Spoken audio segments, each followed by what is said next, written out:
अस्सलामुअलैकुम दोस्तों, सैकड़ों साल पहले की बात है कि मिस्र पर एक नौजवान बादशाह की हुकूमत थी जो नाजुक मिजाज होने के साथ साथ अयाश परस्त भी था।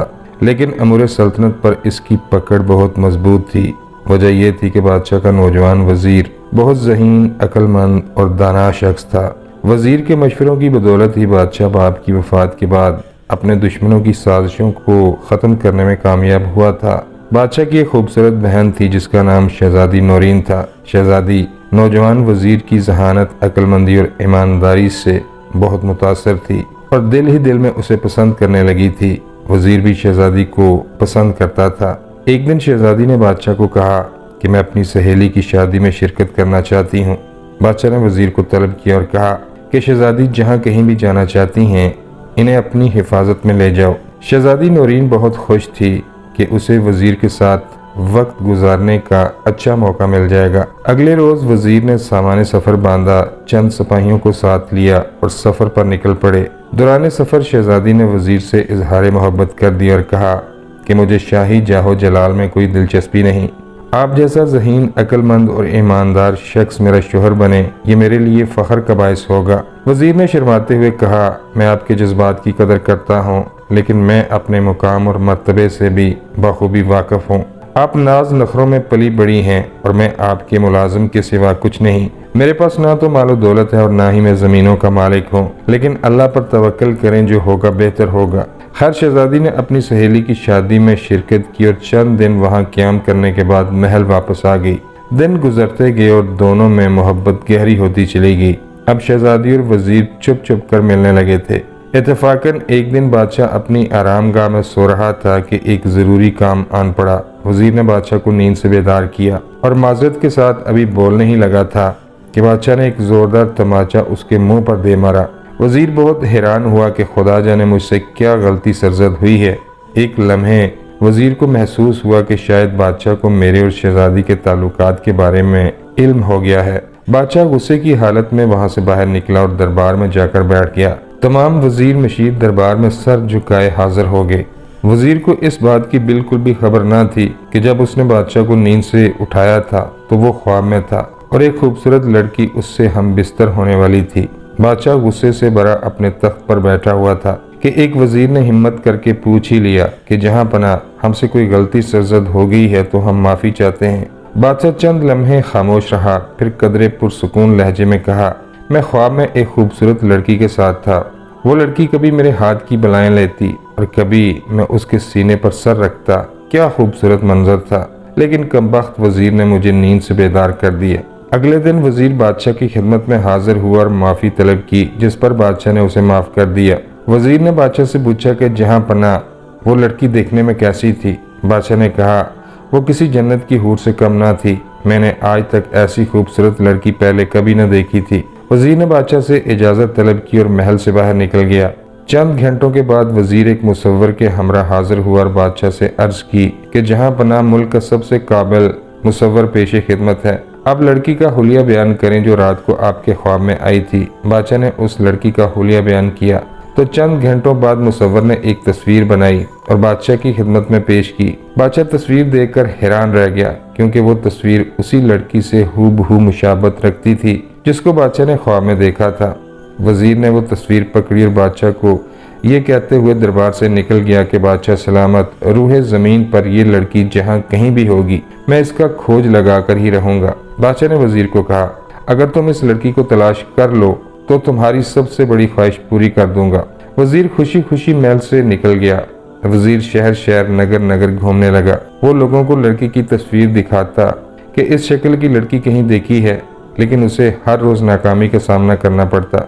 एक दिन वो सराय में ठहरा हुआ था कि उसे एक गुलाम मिला। वजीर ने तस्वीर निकाली और उससे पूछा, क्या तुम इस शक्ल की किसी लड़की को जानते हो? गुलाम ने कहा, अगर मैं तुम्हें इस लड़की का पता बता दूं तो इनाम में मुझे क्या दोगे? वजीर ने एक थैली निकाली और उसे दिखाते हुए बोला कि अगर तुम मुझे इस लड़की का पता बता दो तो ये सोने के सिक्कों की थैली तुम्हारी होगी और मेरा तुमसे ये वादा है। गुलाम ने कहा, ये लड़की जिसकी तस्वीर तुमने पकड़ रखी है ये बगदाद की शहजादी है। मैंने एक लंबा अरसा महल में काम किया है। मैं शहजादी को कई बार करीब से देख चुका हूँ। वजीर ने थैली उसे देते हुए कहा, तुम शहजादी के बारे में क्या जानते हो? गुलाम ने कहा, शहजादी अभी कंवारी है। बादशाह ने कई बार इसकी शादी करने की कोशिश की, लेकिन वो हर बार इनकार कर देती है। इसे मर्द जात से इंतहा की हद तक नफरत है।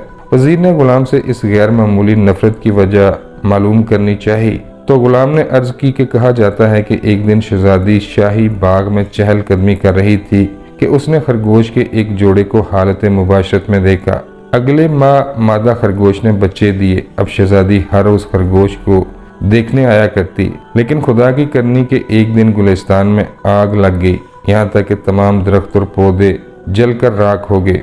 उस खरगोश के जोड़े को आग की शिद्दत बर्दाश्त न हुई। नर खरगोश ने मादा खरगोश को धोखा दिया और अपने बच्चों को छोड़कर वहां से भाग गया। मादा खरगोश बच्चों को छोड़कर वहां से ना जा सकी और अपने बच्चों के साथ आग में जलकर राख हो गई। शहजादी ने जब से इस नर खरगोश की बेवफाई देखी है, तब से उसे मर्द जात से नफरत हो गई है। वजीर शहजादी की हकीकत जानकर वापस लौटा और दरबार में हाजिर होकर बादशाह को कहा कि जहां पना आपने जिस खूबसूरत लड़की को ख्वाब में देखा था, मैंने उसका खोज लगा लिया है।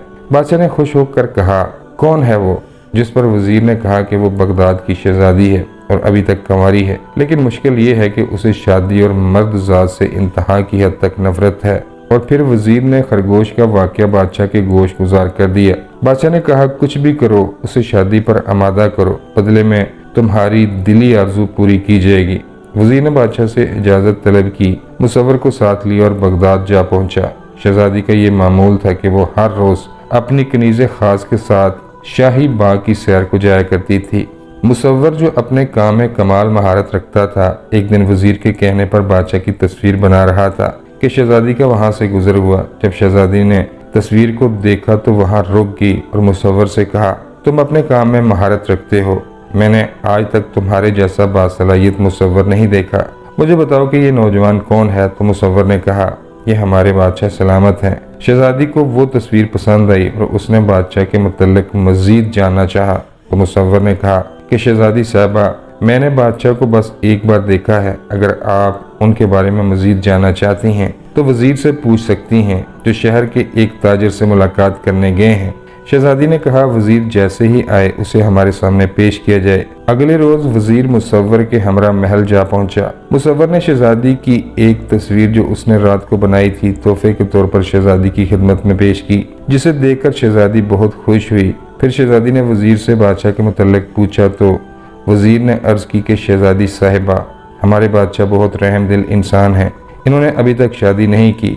हमने हर चंद कोशिश की कि इनको शादी पर आमादा कर सकें, लेकिन इन्हें औरत जात से नफरत है। शहजादी ने औरत जात से नफरत की वजह पूछी तो वजीर ने कमाल होशियारी से कहा, एक दिन बादशाह अपने महल के बाला खाने में खड़े होकर दरबार का नजारा कर रहे थे कि अचानक दरिया में तुगयानी आ गई। एक ही पल में सैलाब ने मंजर ही बदल दिया। दरिया के किनारे एक मोर अपने बच्चों के साथ बैठा हुआ था।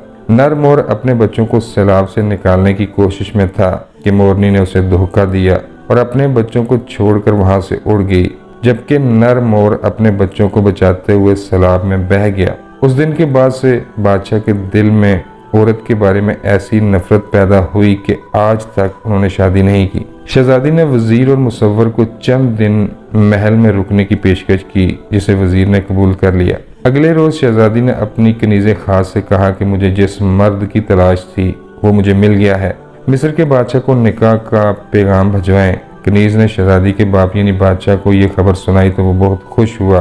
फिर वजीर को तलब किया और मिस्र के बादशाह को शादी का पैगाम भिजवा दिया गया। चंद दिन के सफर के बाद वजीर मिस्र पहुंचा और फिर बादशाह की खिदमत में हाजिर होकर खुशखबरी सुनाई।